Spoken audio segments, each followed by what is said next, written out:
আগামী নির্বাচনে বিরোধী দল হবে কারা?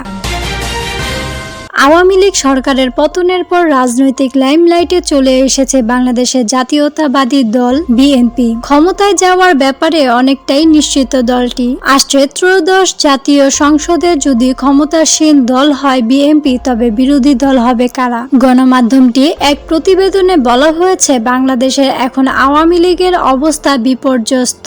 দলটির রাজনীতি নিষিদ্ধ হবে কিনা সে আলোচনা চলছে রাজনৈতিক মহলে। মনে করা হচ্ছে রাজনীতির মাঠে সহসাই শক্তভাবে ফিরে আসতে পারবে না আওয়ামী লীগ। আওয়ামী লীগের এমন অবস্থায় এককভাবে সরকারের আসতে পারে বিএনপি। দলটির ক্ষমতায় এলে বিরোধী দল কারা হবে এ নিয়ে আলোচনা চলছে। এরই মধ্যে দেশের বিভিন্ন ইসলামী দলগুলোকে নিয়ে জোট গড়ার চেষ্টা করছে বাংলাদেশ জামায়াত ইসলামী। তবে কি ইসলামী দলগুলোই বিরোধী জোট হবে? এ বিষয়ে জামায়াতের মুখপাত্র মতিউর রহমান আকন্দ বলেছেন, আমরা কখনোই বিরোধী দলে বসবো এই চিন্তা করি না এবং আমরা মনে করি জনগণ আমাদেরকে ভোট দিয়ে পার্লামেন্টের এমন সংখ্যক আসন দেবেন যে আসনের মাধ্যমে আমরা সরকার গঠনের পর্যায়ে যাব ইনশাল্লাহ। ইসলামী দলগুলোর মধ্যে আকীদাগত নানান বিরোধ থাকলেও জোট গড়ার বিষয়ে প্রায় সবই একমত। এ বিষয়ে বাংলাদেশের খেলাফত মজলিসের মহাসচিব মাওলানা মোহাম্মদ মামুনুল হক বলেন, চিন্তাগত বা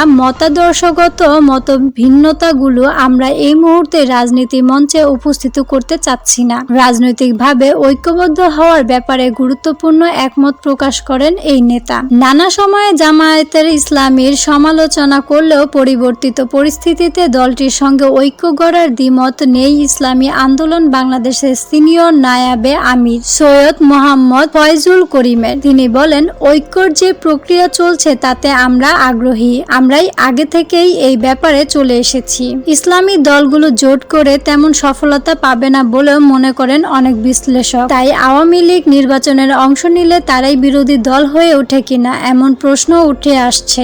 রাষ্ট্রবিজ্ঞানী আব্দুল লতিফ মাসুদ মনে করেন, বাংলাদেশের মানুষ ধার্মিক কিন্তু ধর্মান্ত নয়। ভোটের মাঠে জনগণ নৌকা অথবা ধানের শীষেই ভোট দেন। তিনি বলেন, জামায়াতে ইসলামের ভোট হতে পারে সর্বোচ্চ 11%, কিন্তু বিএনপিকে চ্যালেঞ্জ করার মতো নয়। বাংলাদেশের মানুষ মূলতন্ত্রেও বিশ্বাস করে না, নাস্তিকতন্ত্রেও বিশ্বাস করে না। বাংলাদেশে এর আগে একবার মাত্র ইসলামী দলগুলোর বৃহৎ ঐক্যর নজির আছে, সেটাও প্রায় 46 বছর আগে 1978 সালে। সে সময় জামায়াত সহ 4টি ইসলামী দল মিলে ইসলামিক ডেমোক্রেটিক লীগ গঠন করেছিল।